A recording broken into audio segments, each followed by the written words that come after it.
جب میرے والد جوانی میں اچانک چل بسے۔ اس کے بعد جو زندگی شروع ہوئی وہ مصیبتوں سے بھرپور تھی۔ یہ طویل داستان باپ کی موت سے لے کر میری شادی کے زمانے تک پھیلی ہوئی ہے۔ یہ اس وقت کی بات ہے جب دوسری جنگ عظیم کے شعلے ہندوستان کی سرحدوں تک پہنچ چکے تھے اور ملک میں سیاسی بے چینی ہنگامے کا روپ اختیار کر چکی تھی۔ ایک دن بیٹھے بٹھائے مجھے کچھ لکھنے کا خیال آیا اور میں نے ایک شاعرانہ سی عبارت لکھ ڈالی۔ میری بہن خدیجہ مجھ سے پہلے ننھے ننھے گیت اپنی کاپی پر لکھنے لگی تھی۔ میری یہ پہلی نثر نیلے آسمان، لمبی لمبی اڑانے کرنے والے سفید کبوتروں اور رنگین پتنگوں کے بارے میں تھی، جو اس سوال پر ختم ہوتی تھی کہ کیا اس نیلے پرسکون آسمان تلے بم برسانے والے ہوائی جہازوں کو گزرنے کا حق ہے۔ میں نے اپنی اس پہلی تحریر کو اپنی ایک ہم جماعت لڑکی کے نام سے ایک روز نامے میں بھیج دیا، اور یہ عبارت ضرورت سے زیادہ نمایاں طریقے پر اخبار کے پہلے صفحے پر چوکھٹے میں چھپ گئی۔ میں نے یہ اخبار خدیجہ کو دکھایا اور وہ اس طرح خوش ہوئی جیسے ہم دونوں کو کوئی دفینہ مل گیا ہو، لیکن بڑوں کو میری اس جسارت کا علم نہ ہو سکا۔ اب میں سوچتی ہوں تو مجھے یہ بات بڑی بے تکی معلوم ہوتی ہے کہ میں نے آسمان کی نیلی وسعتوں کے بارے میں الفاظ کا طومار باندھا، جبکہ ایک عرصے سے آسمان کی وسعتیں میرے آنگن کے برابر تھیں اور میں نے برسوں سے کسی پرند کو لمبی اڑان کرتے نہ دیکھا تھا۔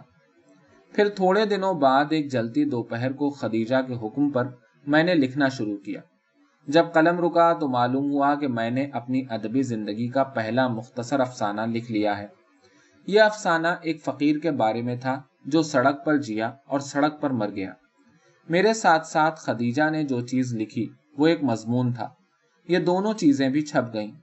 اس کے بعد ہم دونوں بہنوں نے بے تحاشا لکھنا اور چھپنا شروع کر دیا تو ہمدردوں تک نے اسے ہماری جرأت بے جا کہا۔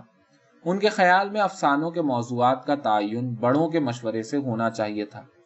اس کے بعد ہی ان موضوعات پر ہم کو قلم اٹھانے کی جرأت کرنا چاہیے تھی۔ یہ تجویز اس لیے تھی کہ ہم دونوں نے 6-7 مہینوں کے عرصے میں جو بہت سی کہانیاں لکھ ڈالی تھیں، ان میں سے کچھ کا موضوع دبی دبی محبت تھا۔ ان کا کہنا تھا کہ ایسی کہانیاں لکھو گی تو مستقبل خراب ہو جائے گا، لوگ سمجھیں گے کہ ان کہانیوں کی ہیروئن تم خود ہو۔ اس وقت تو یہ دور اندیشی ہمیں قائل نہ کر سکی، مگر میری منگنی کے بعد ایک خاتون نے یہی مثالیں دے کر میرے ہونے والے شوہر کو شادی سے باز رہنے کا مشورہ دیا تھا۔ اس کے جواب میں نے ہمت کر کے پوچھا، فقیر کی کہانی اور اس قسم کی دوسری کہانیاں پڑھ کر بھی وہ ایسا ہی سوچیں گے جو میں نے لکھی ہیں؟ اس کا جواب ان کے پاس نہ تھا۔ بہرحال اس کی وجہ سے خاصی کشمکش ہوئی اور کچھ اچھے دل بھی برے ہوئے۔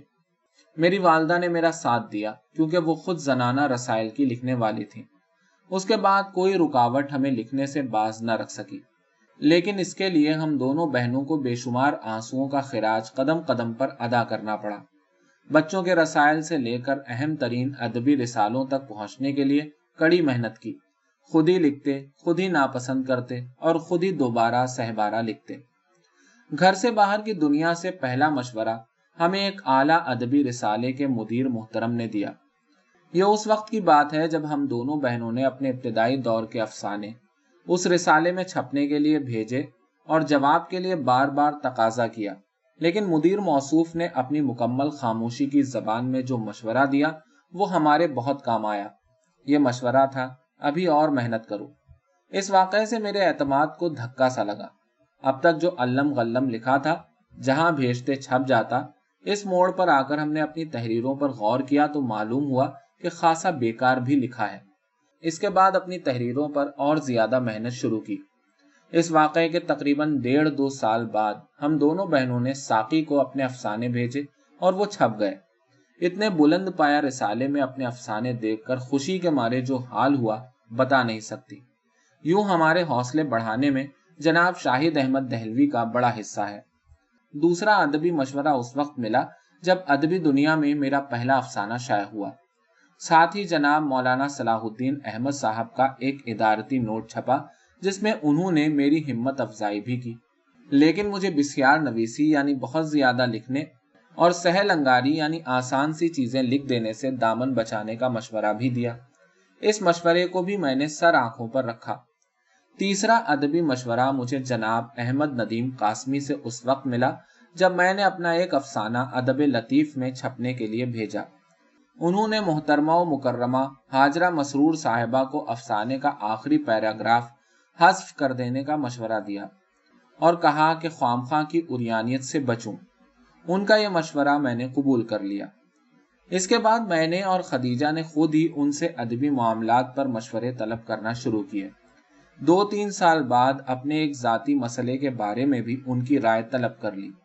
تب اچانک مجھے اور میری بہن خدیجہ کو، بلکہ میرے پورے خاندان کو، محترم و مکرم جناب احمد ندیم قاسمی کے ساتھ ساتھ ندیم بھائی بھی مل گئے۔ اعلان آزادی کے بعد اپنے خاندان کے ساتھ پاکستان کا رخ کیا، کراچی پہنچے اور پھر لاہور چل دیے۔ ہمارے کئی اعزاء نے بہت جلد لاہور ہی پہنچنے کا ارادہ ہم پر ظاہر کیا تھا۔ لاہور ریلوے ویٹنگ روم میں سامان اتارنے کے بعد اپنی بڑی بہن اور ایک ہمسفر دور کے رشتہ دار کے ساتھ تانگے میں بیٹھ کر شہر میں نکلی۔ کسی ڈاکٹر کی تلاش تھی کیونکہ میرا ہاتھ بری طرح جل کر پک گیا تھا۔ ڈاکٹر ملنے سے پہلے مکتبہ اردو اور مکتبہ جدید مل گئے۔ لاہور کے یہ ادارے اس لمحے میں ہر چیز سے زیادہ اپنے نظر آئے اور ہمارا یہ خیال صحیح ثابت ہوا، اور انہی کی مخلصانہ مدد سے لاہور پہنچنے کے 2 دن کے اندر ہم اس گھر میں بیٹھے ہوئے تھے جو ابھی تک میرا مائکہ ہے۔ قلم کا رشتہ اتنا مضبوط رشتہ ہوتا ہے، اس سے پہلے ہمیں معلوم نہ تھا۔ مہربان شہر لاہور کی نسبت روڈ کے اس گھر سے میری زندگی کی بہت سی یادیں وابستہ ہیں۔ اس گھر میں پہلی بار ندیم بھائی آ کر ہم سب سے ملے اور ہمیں تسلی دی۔ اسی مکان کے دروازے پر کچھ عرصے بعد مکتبہ فسانہ خاں کا بورڈ لٹکایا گیا اور اسی گھر میں بھائی محمد طفیل کی شرکت سے نقوش نکالنے کی اسکیم تیار ہوئی۔ اسی گھر کے ایک چھوٹے سے کمرے میں ہم دونوں بہنیں اور ندیم بھائی سر جھکا کر گھنٹوں کتابت شدہ کاپیاں پڑھتے، مسودات منتخب کرتے اور ادیبوں کو خطوط لکھتے۔ اسی کمرے میں آ کر ندیم بھائی نے یہ خبر سنائی تھی کہ نقوش کی اشاعت پر 6 ماہ کے لیے سیفٹی ایکٹ کے تحت پابندی لگ گئی ہے۔ ایسی ہی پابندی سویرا اور ادب لطیف پر بھی لگائی گئی تھی۔ نقوش کے 10 شمارے مرتب کرنے کے بعد اسی گھر میں مجھے یہ علم ندیم بھائی کی زبانی ہوا کہ اب ہمارا نقوش سے کوئی تعلق نہ ہوگا کیونکہ بھائی طفیل کی کچھ مجبوریاں ہیں۔ اس گھر سے میری اور بہت سی یادیں وابستہ ہیں۔